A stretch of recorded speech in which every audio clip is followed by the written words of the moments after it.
estamos hablando de la baja tasa de fertilidad que se registra en territorio estadounidense. No obstante, para ello vamos a conversar con nuestra invitada en el día de hoy, Cristina Balinotti. Ella es especialista en psicología familiar y le preguntamos sobre esta preocupación, cuáles pueden ser las alertas que en estos momentos se destacan en función de lo que debe prestar atención la ciudadanía estadounidense y los expertos en salud pública. Bueno, hay múltiples factores, por supuesto, que atañen a la pareja, pero vamos a focalizarnos un poco en la mujer, ¿verdad?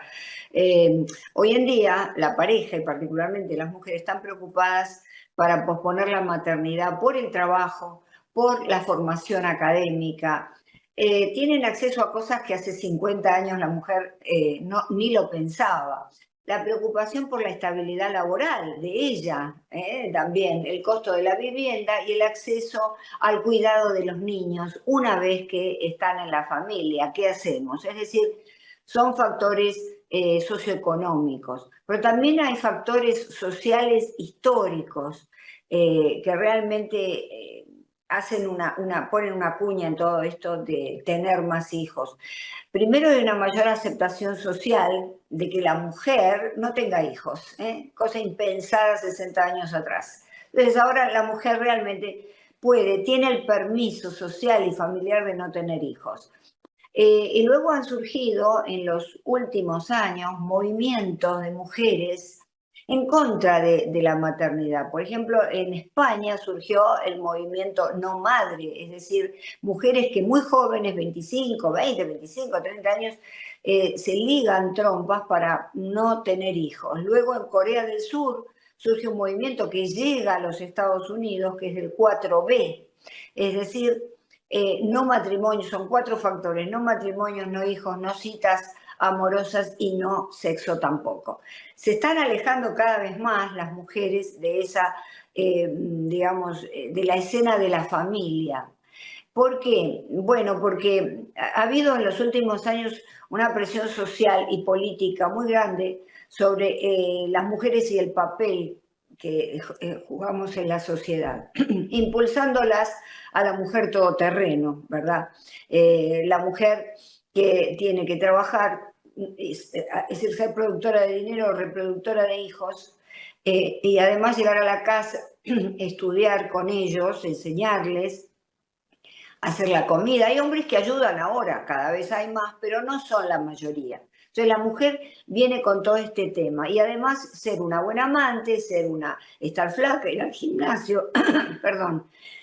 Todo eso ha provocado una presión muy grande en la mujer. Y Ortega y Gasset, el gran escritor, nos decía que la presión engendra la rebelión. Es decir, una gran presión, y entonces ahora se van al otro extremo, y esto está pisando fuerte en la escena social. Tenemos también la posmodernidad, la época en que vivimos, una época rápida, de intolerancia, de hago lo que se me da la gana y de facilismo. Entonces, es la fórmula perfecta para que esto suceda, José.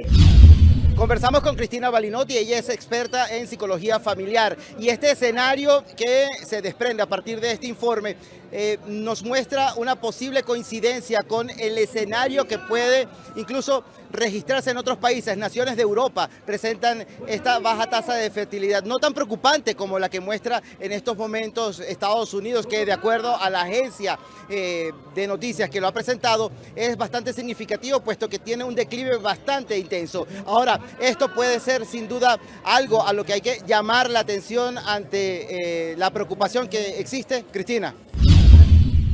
Sí, por supuesto, es un movimiento de todo Occidente central, ¿verdad? En donde realmente lo que sucede en Europa, que se le llama ahora el continente viejo, va de alguna manera a repercutir en nosotros, en Estados Unidos, desde ya, porque las comunidades latinoamericanas somos un poco más conscientes de la familia, de tener hijos. Acá en Estados Unidos esto no es tan así.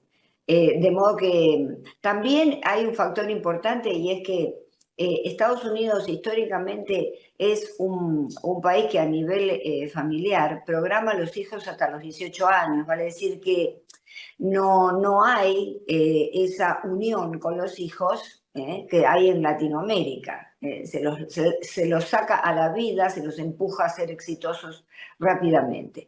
Entonces, lógicamente, esto todo Occidente central, ¿verdad? De pronto en Oriente es otra realidad. Cristina, seguimos profundizando en el informe que publica Associated Press. Entonces, ahora preocupa la nueva generación, quizás lo poco que se integra a la necesidad de formar familia, a la autodeterminación que pueden tener individualidades como cabeza de hogar o como esfuerzos individuales para llevar sin duda adelante el desafío de seguir viviendo en una sociedad que más bien está preocupada por producir todos los días. Sí, por supuesto, por supuesto. Y lamentablemente esto es lo que está dando el ejemplo a los hijos. Las generaciones que vienen van a ser generaciones, hijos de madres con este pensamiento. A lo mejor un hijo nada más, porque si seguimos así ni siquiera uno vamos a tener, ¿verdad? Eh, pero claro, estamos dando el ejemplo al mundo, interactuando con Europa.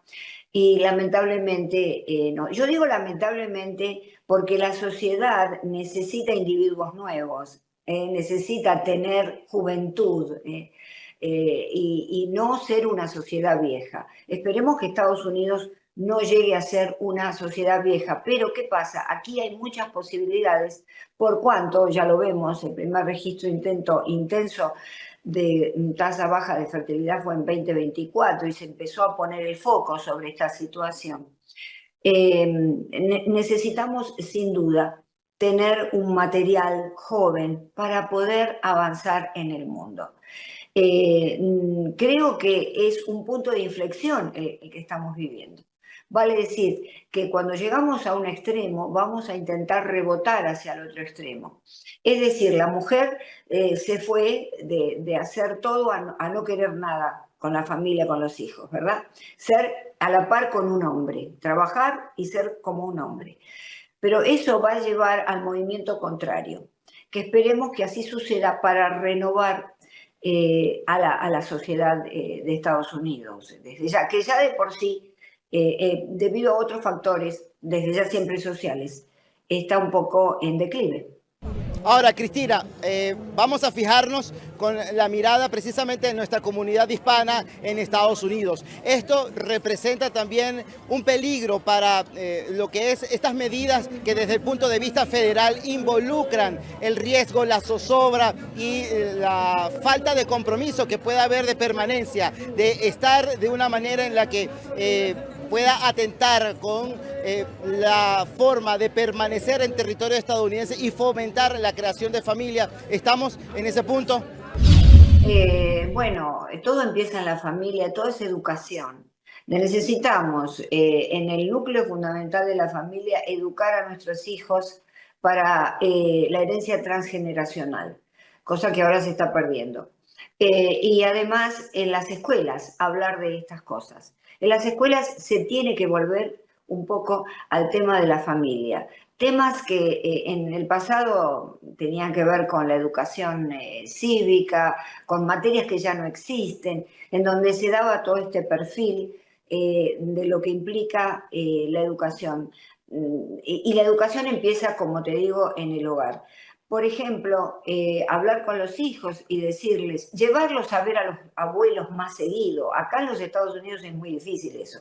Los abuelos a veces hasta se van a otros lugares para no estar, digamos, cerca de los hijos, porque bueno, es la cultura, no está bien ni está mal, es la cultura. Entonces, hablar con ellos, llevarlos desde que son muy pequeños, les va a quedar esa semilla, ese germen de ir a ver a los abuelos. Hablar bien de los abuelos porque el discurso social de los mayores es un discurso de decrepitud, digamos, no, bueno, es el viejo, no le hagas caso, está viejo, el abuelo, la abuela. No, hay que rescatar este nivel de sabiduría, ¿verdad?, que tienen los mayores. Y que es muy importante, que desde el punto de vista académico hay muchos libros que hablan de eso, de la importancia de incluir en la escena familiar al abuelo, a la abuela, para que todo sea una experiencia transgeneracional, si no cortamos la cadena, ¿eh? Lo cortamos y nos transformamos en individuos, digamos que estamos en el individualismo, ¿verdad? En el egoísmo. Somos seres, digamos, desarraigados de la familia. De modo que hay mucho que pensar desde el punto de vista social y psicosocial también, y psicológico individual, para poder... Es complejo, tú me preguntas qué hacemos, es complejo. El primer paso, yo diría como consejo es eso. Primero, revitalizar el rol de los abuelos en la familia.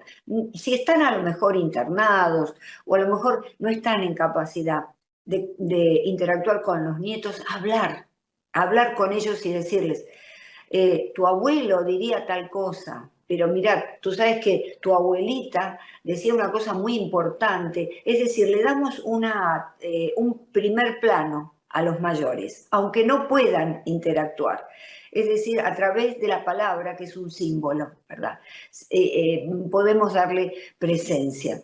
Lo mismo que digo a las mujeres cuando tienen maridos ausentes, nunca hablarle mal del marido ausente o del ex marido, hablar siempre. ¿Qué pensaría tu papá si te escuchara decir esto?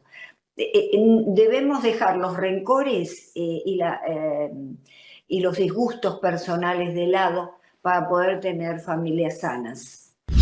Cristina, ahora hablemos de algo que nos involucra a todos y es la economía en el mundo, pero la economía en Estados Unidos y la economía en el estado de Florida cada vez se ha visto mucho más preocupante, sobre todo para familias emergentes. La incorporación en las tareas laborales, en la responsabilidad que involucra a un joven, bien sea como individuo o como cabeza de hogar en una familia, cada vez hace más difícil en cumplir con estos compromisos. Esto forma parte de otro elemento que se convertiría en una piedra en el zapato para fomentar la elevación de esa tasa de fertilidad en Estados Unidos ante los tiempos complejos que estamos atravesando. Sí, claro, como te hablaba al comienzo del comentario, se pospone la maternidad porque en realidad hay una preocupación por la estabilidad financiera, por la estabilidad económica, el costo de la vivienda, como tú indicas, realmente todo muy caro aquí. Y también, si trabaja la mujer, ¿con quién va a dejar a los hijos si no tiene los abuelos? Que a veces los abuelos son grandes ayudas en este caso, pero si no están, hay que pagar una nani. Y ya el costo-beneficio ahí no lo vemos mucho. Entonces creo que antes de armar familia, para aquellos que quieren unirse en una nueva pareja, ¿verdad? Hay que hablar estas cosas de entrada, poder decir, esto va a salir tanto, no vamos a tener hijos, ¿cómo vamos a hacer? Porque si no nos conviene seguir viviendo separados si es que estamos con estabilidad. Pero si vamos a formar una pareja, tú sabes que pareja es familia ya. No solamente la familia es cuando tenemos hijos. Cuando estamos viviendo con alguien, nos casamos con alguien, estamos formando una pequeña familia. Y todas estas cosas se tienen que hablar, la distribución del dinero, dónde vamos a vivir, si a lo mejor tenemos que ir a estados que sean mucho más económicos. Lo que pasa es que se entra en las parejas sin hablar estas cosas. Se entra por el gusto, el enamoramiento, la atracción física y nada más. Pero esto es tan importante porque estar juntos amerita un contrato. Si nos casamos hay un contrato matrimonial, pero si estamos juntos y no nos casamos, un contrato donde nos ponemos en una mesa y hablamos cómo vamos a manejar estas cosas, porque se vienen tiempos altamente difíciles respecto de eso. Y la solución de pronto no es no tengo más hijos y listo. La solución es un término medio, porque si entonces el mundo se va a terminar si nadie tiene hijos. No, si lo llevamos de aquí a 50 años no sabemos. ¿Me entiendes? Lo que puede llegar a suceder. Eran las apreciaciones de Cristina Balinotti, especialista en psicología familiar. Hacemos una pausa, ya regresamos con más de Esto es América, edición especial desde Medellín.